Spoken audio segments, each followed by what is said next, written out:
थुंग थुंग दिन भर जंगल जंगल भटकता रहता और इधर उधर पड़ी सूखी लकड़ियां और पेड़ों की टूटी डालियां चुनता रहता। फिर पूरी रात उन्हें घिस घिस कर छोटे छोटे खिलौने बनाता और अगले दिन गलियों में घूम घूम कर उन्हें बेचता और 2 वक्त की रोटी लाता।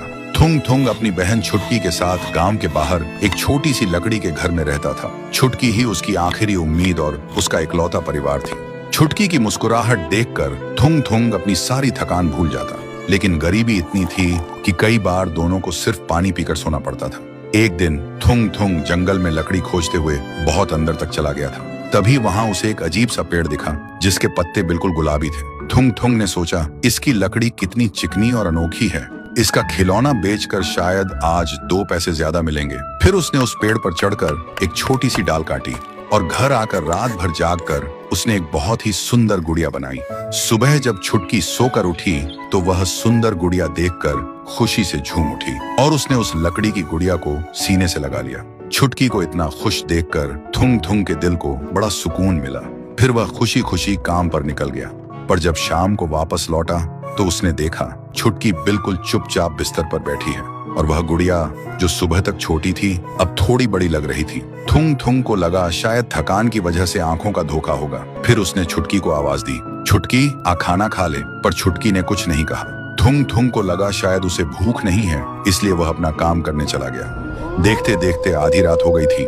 थुंग थुंग अपना काम कर रहा था, तभी उसके कानों में छुटकी के कमरे से एक अजीब सी आवाज आई। थुंग थुंग काम छोड़कर छुटकी के कमरे में गया। फिर जो उसने देखा, उसके पैरों तले जमीन खिसक गई। छुटकी जमीन पर बेजान पड़ी थी और उसकी खाल का रंग लकड़ी जैसा हो गया था और बिस्तर पर वह गुड़िया थी। उसका चेहरा अब धीरे धीरे छुटकी जैसा बन रहा था। तभी वह गुड़िया छुटकी की ही आवाज में बोली, भैया अब से मैं तुम्हारी छुटकी हूँ। सुनते ही थुंग थुंग समझ गया वह गुलाबी पत्तों वाला पेड़ शायद कोई आम पेड़ नहीं था, बल्कि एक श्रापित पेड़ था जिसकी लकड़ी जिंदा लोगों की जान चूस लेती है। फिर बिना एक पल सोचे थुंग थुंग ने रोते हुए चीखते हुए उस श्रापित गुड़िया को बाहर ले जाकर आग लगा दी। आग लगते ही गुड़िया एक भयानक और डरावनी आवाज में चीखी जैसे किसी जानवर को आग लग गई हो और फिर वह राख बन गई।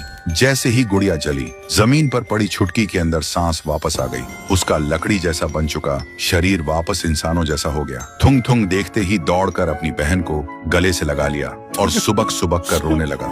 उस दिन के बाद थुंग थुंग ने कसम खाई कि अब वह कभी उस डरावने जंगल की तरफ मुड़कर भी नहीं देखेगा। तो दोस्तों, हर खूबसूरत चीज जरूरी नहीं कि अच्छी हो, क्योंकि कभी कभी सुंदरता के पीछे ही सबसे बड़ा श्राप छुपा होता है।